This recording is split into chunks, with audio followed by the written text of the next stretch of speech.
Hello and welcome. It is a bonus episode of Big Talk with Todd and Noah, presented by Xfinity, and we're joined by one of the great college football quarterbacks in the history of the sport, Colt McCoy, for this Ask Me Anything episode ahead of number 2 Ohio State traveling to number 3 Oregon. Colt, appreciate you for joining along this ride and what should be a fun ride and a fun game certainly on Saturday. Heck yeah, thanks for having me, guys. Of course. So number 2, Ohio State, number 3, Oregon, Big Ten Saturday night. Coverage starts at 7 p.m. Eastern on NBC and Peacock, Saturday, October 12th. Guys, Todd, I guess we could start with you. Is this the game of the year? Well, I think at this point it is. You know, it was hard to not think that Georgia-Alabama was the game of the year a couple weeks ago, but then all of a sudden Alabama loses to Vanderbilt. So that game doesn't look the same now, right? So as of right now, it is, and certainly in the Big Ten, it's the game of the year right now. And it's the game everybody's kind of been anticipating. You know, I think Oregon got off to a little slower, more sluggish start to the season. They're playing their best ball now. I think both teams last week weren't great in the first half. It took them a while to kind of take care of business. May have been looking ahead a little bit, anticipating this game. But I think we have a great matchup ahead of us on Saturday. Colt, do you think that this has the game of the year potential, and what type of implications does it have for the Big Ten and the Big Ten championship moving forward? Yeah, I mean, huge implications, right? We all know who Ohio State is. They're talented basically at every position. You know, they've got great receivers. Their running backs are elite. I mean, we'll both watch those guys on Sunday. Their offensive line is good. Chip Kelly's brought a run game over to Ohio State that I think is, you know, they're finding their footing too. Like every week they get a little bit better. You see a little bit different scheme like they can do it all. And then Oregon, I mean, Oregon's good. It's a tough place to play. It'll be an awesome matchup. Be fun to watch. You guys are gonna have a great call. But yeah, I think at this point in the Big Ten, like those are the two teams that I see making the playoff, and so they get to play early in the season, and it'll be a good gauge for everybody to see kind of where the first test for Ohio State, really, if you look at their schedule. And so, man, I'm pumped to watch. Yeah. You know, the thing that's interesting too, guys, that which is so different this year, right? I mean, with the no divisions in the expanded Big Ten and the expanded playoff, you know, this game is super huge, and it will be a great measuring stick for both teams and hopefully a great matchup. But it really is not – the loser of this game is not necessarily going to be out of the Big Ten championship picture or out of making the college football playoff, which is totally different than it's been in college football for the last several years. I mean, this game is 5-6 weeks in. You know, it's an impactful game, but it's not going to make it, you know, it's not going to make or break either team, no matter how the outcome goes. Yeah, a little similar in the Washington-Oregon matchup from last year, where they eventually have the rematch in the Pac-12 championship, and it felt like the winner would advance to the college football playoff, which Washington did. Question for both of you, and Colt, we could start with you. I mean, look, I would imagine you guys would agree that anybody plays the game, and anybody who plays at a high enough level wants to play in these types of games, these types of environments, number 2 versus number 3 in the country. So you think back to your both illustrious college careers, and Colt, what are the games that stick out to you as the biggest games you played in? Yeah, great question. I mean, I think, you know, look, this matchup is going to be awesome, right? And I do think for the Big Ten, it's the game of the year really up to this point. But for me, I know Todd's played a bunch of big games. Like I love the rivalry games, like playing against Oklahoma every year at a neutral site where the stadium is split right down the middle and you come out of the same tunnel, just the history. Like I love the big traditional historical rivalry games. You know, that one, we played A&M every year on Thanksgiving when I was in college. I'm glad that game is finally back this year. That's going to be a ton of fun to watch for everybody. That may be one of the best games in the SEC. Towards the end of the year, A&M's kind of figuring it out. And so those, like, it's not hard to get up for these games. Like, those guys at Ohio State, I mean, they are going to be fired up and ready for this.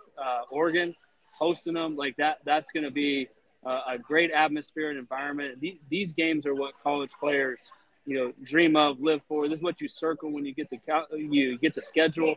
And so, the bowl games are great. And I think the 12-team playoff is going to be amazing. Like, I can't wait to watch those matchups. But for fifth, sixth week in the season to have a huge game like this, 2 versus 3, like, this is what you sign up to play at an Ohio State or play at an Oregon for.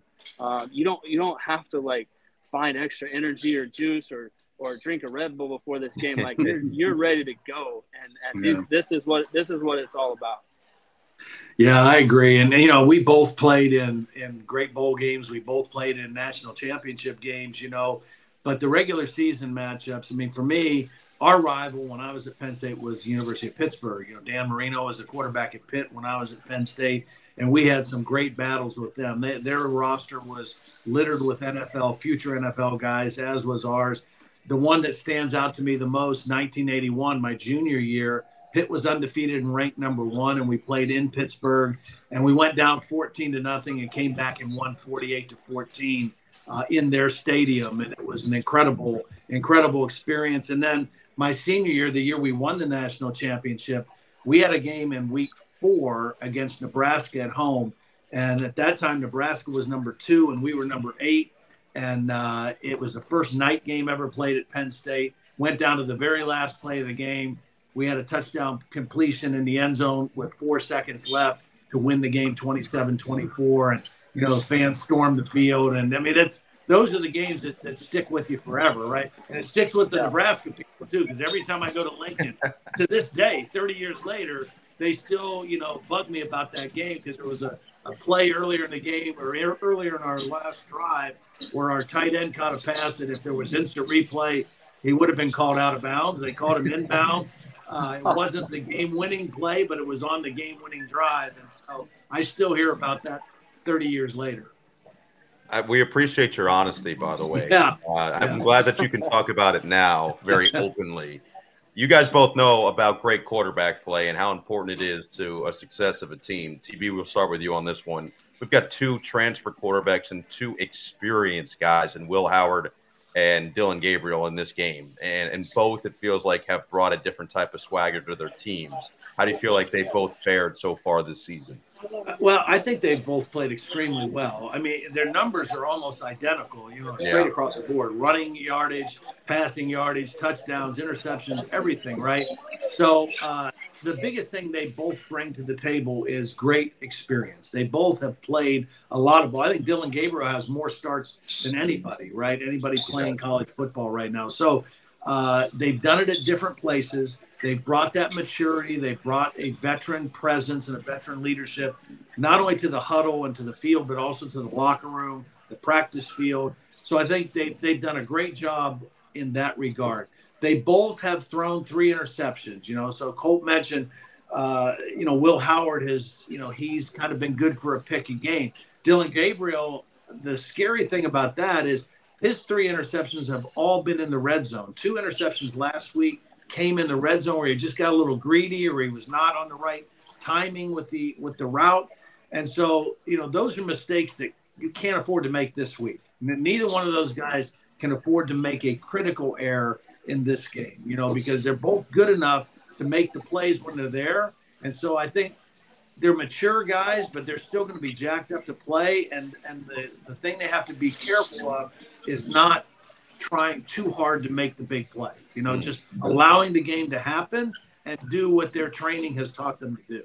Yeah. So to piggyback on top of that, Colt, like how do you feel like as the quarterback, you've got to go out there and almost set the tone early in the game so that the rest of the team can follow your lead? Yeah, exactly. I think, talking about Dylan Gabriel first, like, red zone turnovers as a quarterback, that's something that you got to eliminate. Like that's where that's the money downs, and you got to be right down there. And I think for Dylan and for Oregon, right? Dylan's played in some big games. I remember last year he was playing at Oklahoma, and Texas went up late in the game, and Dylan put a drive together in about a minute and went down and won the game in an environment that is about as crazy as anyone that I've ever played in. And so, like, he's got that in him. It's in his DNA, and he's played a lot of football, like Todd mentioned, maybe the most starts. So he'll be ready to play. There's no doubt. I think on the flip side for for Ohio State. Will's played in some big games too, right? He had Kansas State in the running for the Big 12 championship almost every year. Yeah. He's smart. He's a big kid. And, if you're talking to Will, it's like, man, really at any point I can throw it up to Jeremiah Smith and he's going to come down with it. We've seen that over and over and over. He's got two great running backs that he can, lean on. And just the decision making for him, especially on the road, like, Ohio State's first time they've really been tested, cutting out the pre-snap penalties, not turning the ball over, managing the game. Like, those are all things that these two veteran quarterbacks bring to the table. And so I think it'll be good QB play by both these guys, which will make for a fun matchup. I'm always curious about this because I never played the position. I only have watched it my entire life. So from both of you, and TB, we'll start with you. When you're off the field and your defense is on the field, you're on the sideline, what's going through your head, especially when it's a close game, maybe a high-scoring game, as you're watching your defense try to get a stop? Yeah, I mean, so usually, I mean, when I would first come off the field, I mean, I'm going to talk to my quarterback coaches up in the box first. I'm going to get on a headset with him or the phone, and I'm going to kind of go over the last possession, any pointers. Again, there was no helmet to player communication, so you talk to the coach on the box, or then maybe you go and talk to your offensive lineman or talk to your offensive line coach and just kind of make sure everybody's on the same page. So there's not a whole lot of time to go and just stand and watch the defense if you're the starting quarterback. Nowadays, part of the technology now, they've got iPads on the sideline. Quarterbacks can sit there and look at previous plays, not just still frames. They can watch the video of them. So that is an incredible tool to just kind of go over and talk through what happened on the possession before. Now you're thinking about the next possession. Okay, what might we try to do? What did we set up earlier? So it's more kind of preparation, rehash what just happened, preparation for the next series, and just trust that the defense is doing their job to get you the ball back.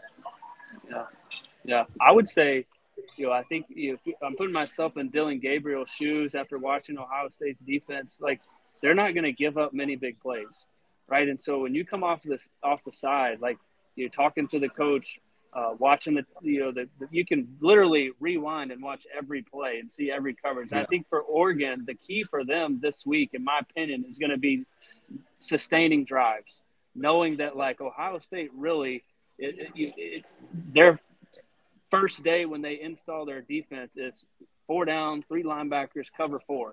And that's designed to just not let anything get over the top. We talked to Coach Knowles many times a couple of weeks ago, and he was just like, look, we want the corners to play on top. We don't want to give up big plays. Like, they're taught to not let somebody get behind them. And so for Dylan and for Oregon, it's like, how can we sustain drives? How can we, get down in the red zone and then find ways to punch it in? And that's sometimes a pretty big challenge. And Todd played quarterback. I've played quarterback for a long time. Knowing these teams and how they're structured and what you got to do to beat them, like, knowing going into a game that, like, hey, we're going to take our shots, but ultimately we've got to stay on the field. Quinshawn Judkins, Travion Henderson, they're going to eat up the clock. They're good. They're effective in the run game, right? We have to stay on the field and just take our chances when they get there and really be efficient with dealing and distributing the football and not turning it over. Like that you got to have that mindset, when you're playing against Ohio State or playing against teams like this who just don't give up the big play very much. And I think that's going to be key for Oregon this week. Colt, you mentioned both teams.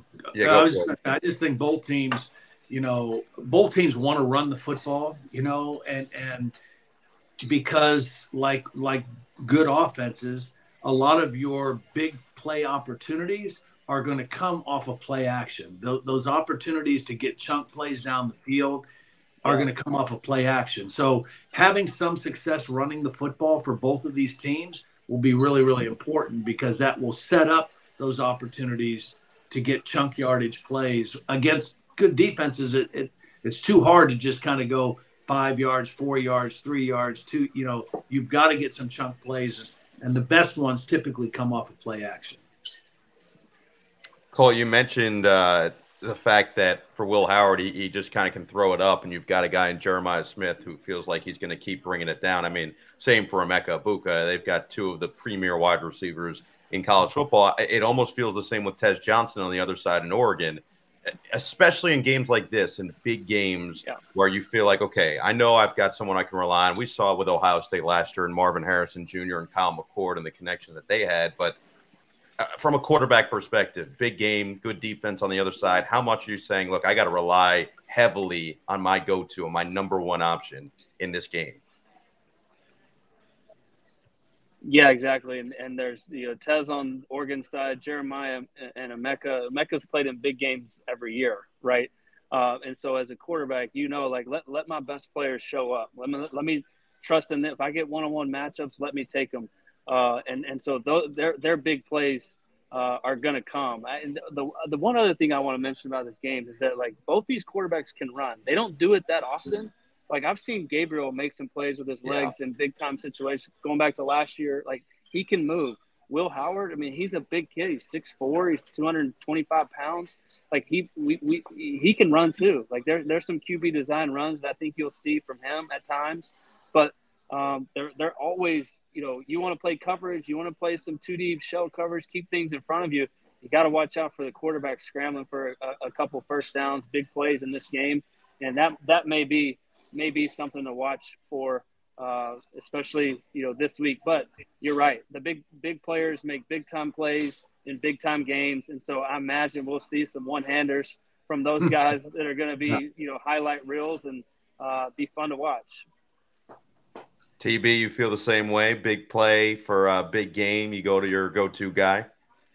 Yeah, I mean, first of all, you got to go where the play and the coverage dictates where the ball should go, right? I mean, because you got to have more than one guy. You got to have guys that will step up and make plays when they're open. Because if a defense says we're going to take this guy away or we're going to roll coverage to this receiver, then somebody else has to win, right? So you have to go where the ball dictates that you should go.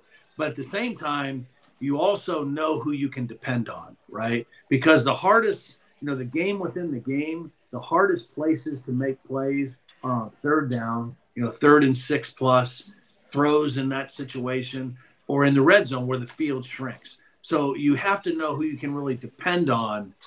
If you give them a chance with the ball, they're more times than not, they're going to make the right play on the ball. They're going to make you look good. So those guys that you can depend. A guy running a crossing route, is he going to be fearless running across the middle to catch the ball, knowing he might take a hit? Is he going to be the guy that's going to read it if it goes to zone, even though we call it a man beater kind of play? He reads zone. He's going to sit down in the right kind of spot where you can get him the football. So even though you got big time players, you also have to know the guy that you can really depend on in a critical situation when you need to throw the football. Fascinating matchup between two high-powered teams that expect to compete for a national championship. We will have all the coverage on NBC and Peacock, starting with College Countdown, 7 p.m. Eastern this Saturday. We appreciate you for tuning in to this bonus episode of Big Talk with Todd and Noah, presented by Xfinity with our special guest, Colt McCoy. Remember to download, subscribe, and everything in between on the NBC Sports YouTube channel and wherever you get your audio podcasts, and tune in this weekend as two of the top 3 teams in the country battle it out in Eugene.